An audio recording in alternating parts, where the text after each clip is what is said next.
What's going on, everybody?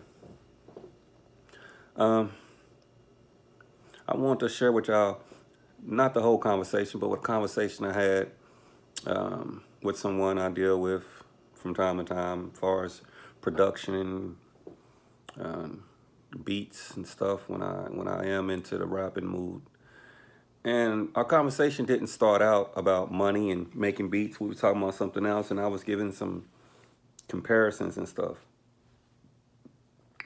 And I was telling him how, like, I might see on Facebook or just in something on the internet about how people I be seeing. I think it's a mistake, but everybody got their own business format. They got their own way how they promote their music and everything. But to me, I be seeing stuff and I be thinking like, if I was in that position, I'll do this. We always say that, but we really do. We really never know what we would do if we was in that position. So I'm going to explain to you a layout of how I would do things. I see people complaining that they're going to raise their prices on the beats that they lease or the beats that they sell, and I'll be one like, why? Like, I get it, like, and they like it's just too much traffic for too little money. I get that, I get it, but how? So instead of going into what I be hearing them say or whatever, I'm gonna say what I personally would do. I mean, I do have a studio. I just really don't know how to use it. I haven't put the time into learning how to use it. I've tried to. That's another story, but I do. Eventually, I'll be making some beats or whatever. Whether they be quality beats or not, I don't know. We'll soon find out. But my plan, I'm I would lease some small amounts, $20, $50. If I have a beat store, maybe $25. Why would I lease it for $25 or $50 on the internet? Because when you leasing, um, you're not actually selling the beat. When you're just leasing the beat, a mil- you can sell that same beat to over I don't know how many people. Like 50, 60, 80, 90, 100 people can buy that same beat because you're just leasing it. You haven't sold it. Now, of course, if someone wants to buy that beat and keep it to themselves, they have to pay a little extra money, whatever price the person say, hey, um, I'm not big, but $1,000. No one else can have this beat. Now, I wouldn't start off like that. I'm no, that's for the guys who established themselves and they got it going on like that. They might even say give me 500 and you can have this beat. But that's not even where I'm trying to get at. Um, Lisa beat, and I see people they don't like all the traffic, so they raise the beat so they can cut down the traffic. They might say, uh, "I'm only doing beats 500. If you ain't got 500, I don't want to deal with you." I guess they tired of people being broke, coming to them with hardly no money. But you have to know your surroundings, right? I'm not a millionaire, so I don't have people with millions around me. So my core of people may be broke people, may be working people, may be hustlers that may have a few thousand, but they don't have money like that. So I got to keep it to the point that money is going to flow because you're going to have bills no matter what. You're going to have bills. My money will flow according to the people that's around me. I can keep complaining that all these people ain't got no money here. Nobody has anything. I'm done messing with them. I'll just be lying to myself, knowing I'm not done messing with them. So I'm not even gonna put that into the universe because I can push money away. I look at Family Dollar, I look at Walmart, I look at Dollar Tree, and they say it's Family Dollar. They might have some stuff $2, $3 in there, and then they have some more expensive stuff. Small money comes quicker than large money. Unless I have a crowd of guys who are thousandaires or millionaires, then their money is going to come fluent. But if I know I don't have that crowd around me, I got to think about how do I keep my business moving? I need my business to flow. I don't need it to ever stop.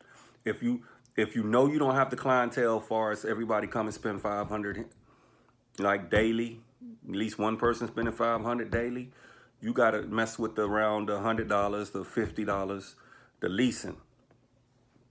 And so I would keep that steady flow through. I, you can complain about traffic, or you can have no traffic. If I changed and say I'm only selling beats for $500, I ain't dealing with the little $50 money or whatever. What will happen is, see, with $50 money, you can probably get about 4 people a day. Spend $50 with you. 4 people a day. You made a couple hundred a day. It's no money. We already know, right? 4 people a day spending 50, or you can have 2 people a month spend 500. That's just the harsh reality. You made $1,000 for the month. And it's nothing, depending on if you got bills and everything else, it's really nothing. But 2 people a day, 4 people, they say 4 people a day. Even worse. What if it got real bad? I'm only selling leasing 2 beats a day at $50, now that's $100. We can even take out for the weekends. Say it's 4 weeks in the month. $100 a day, that's $500 a week, because we're taking out for the weekend. $500 a week. That's 4 weeks in a month sometimes. That's what that, 2,000? I don't know if I'm adding it up right. 500, 4 times. 500, that's $2,000. So do you want to get 500 twice a month, which is 1,000, or sell 2 beats a day for 50 a piece and make 2,000? Do you see what I'm saying? You make it cheaper, you're gonna make more money. It might just take it's take more traffic, it take more dealing with people, but you'd have made $1,000 more. So now that was just the lowest.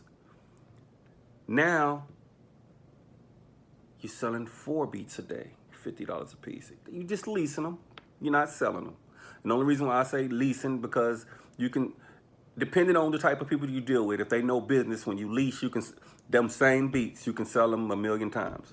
If you own your beat store, but if you sell them in person, maybe you might not want, maybe you say, hey, I'm gonna lease this beat to you for 6 months. In 6 months, you don't do nothing with it, I will be leasing it again to someone else. It's different deals that you can make with people. The higher it is, you might say, in a year, you ain't did nothing. It depends on how you want to run your business. Leasing is different than buying. Once you sell somebody a beat, nobody else really should hear it on any other tracks. Once you lease it, you're going to hear it. You might not even hear it, but knowing that if you only getting a beat for 50, someone else is going to hear that on another track, which it don't even matter. It don't even matter, really, because you don't own the beat as a rapper, as a singer. You don't own it. It's really the guy who's giving you the beat. He's going to have more chances of getting royalties or, stuff like that off of it. So we at the point, do you want to make 2,000 a month, or do you want to make 1,000? Now that was just 2 beats a day. That's $100. Imagine if you're getting, you popping. You're doing 4 beats a day. 4,000 a month. You got to save the money. You can't just, because you might have that dope boy syndrome. You're making money so good, it's coming so fast that you spend it as fast as you're making it. That's not going to help you. But what I'm trying to tell people is, the conversation that I had with the person I had the other night is, get the small money. Stop trying to get the small money. And as time go by, you'll have other deals. The most genius thing I've seen that, I don't know if it was Kill Will M80 that was doing it, because I dealt with both of them. Other people I done dealt with and done it also, but the most genius thing I'd seen, they had beat CDs. They might have like 5 beats on there or whatever, but they'll have deals like, this is gonna be 100, this is 150. And they have like, whatever they leasing their beats for, they'll have like 2 extra beats on there. So they giving you a deal, and you know how good their production is. So everybody's winning, because they know they can charge a lot more for their stuff. That was the most genius thing I've seen when it comes to the smaller level. because I haven't seen bigger levels with Timberland and Dr. Dre. I don't know nothing about that stuff. So I would do that. So you got to have different levels of business. You're leasing beats for $50 or $100, and then you got these deals like with 7 beats on it or whatever, and then you giving lump sum deals. So now you might be, to the people who don't have that much money, you're selling like $450 beats, then you might be selling $200 CDs or two $150. Now you're killing them. You're killing them, and if you're at that point that you're doing studio time too, you're charging so much a month. I mean, so much a hour for studio time. So you can come in and they just buy a beat CD. That's probably like $150. Then you got somebody else coming in and you selling studio time. That's, $30 an hour, $25, $30 an hour, $40 an hour. You're killing them on that. So traffic is good when you're in that type of business. And I was trying to explain that. Traffic. Don't try to just, I'm going to charge this much and I'm going to make that much money. I guarantee you, if that's not your clientele, you're not going to make that. You're not going to make what you think you're going to make. You're going to be right back in a few months leasing $25 beats, $50 beats, or whatever. If it ain't broke, do not fix it. All you need to do is start adding on to it to make more money. Adding on to whatever plan you got. Don't change the main fabric. That, when you're leasing beats for $50 and $100, don't change that. Don't change that. Add on to it. Now, here go a beat CD. I usually lease my beats for $50, and I got 5 beats on here. If you used to lease them for 5 beats, if you're doing them for $50, that's 1, 2, that'll be $250, right? But you telling me I can get that for $150? So I'm saving some money? I'm saving some money? I'm probably going to buy the beat CD. I'm going to buy it all day, every day. And this just is not with beats, and this goes for other stuff too. If you're shooting videos, and you tell a person, well, look, I usually charge a couple, $250 for a video. But what I tell you to do, if you make a deal with me saying that you're going to do 2 videos, this is what we're going to do. We're going to get you half off on the second video. You got to do some deals. You will lock the game up. And if you start getting too much business, you got to train somebody to help you. Train somebody to help you so you can continue getting that money. Or you just be booked up. And that's good. That's traffic. So what I tell people, get the small money. The small money comes faster. And it will add up better than trying to charge somebody $500 or $1,000 a watt. Let's say you charge $1,000 a beat. How many beats you gonna sell a month? How many? And you might be worth way more than that. You might be worth some old $10,000 a beat. But if your circle, the people around you, don't have that type of money, you're not gonna make that type of money. I don't care what you're worth. It's like people saying, I ain't getting on nobody's tracks.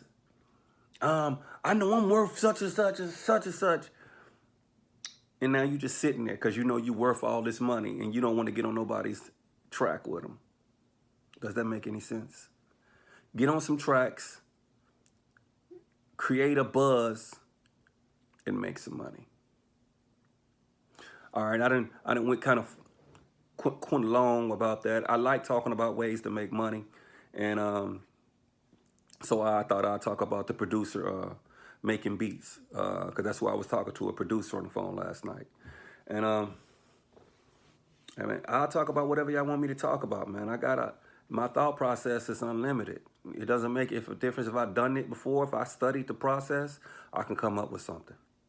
So as I always say, y'all, take care of your business and your business will take care of you.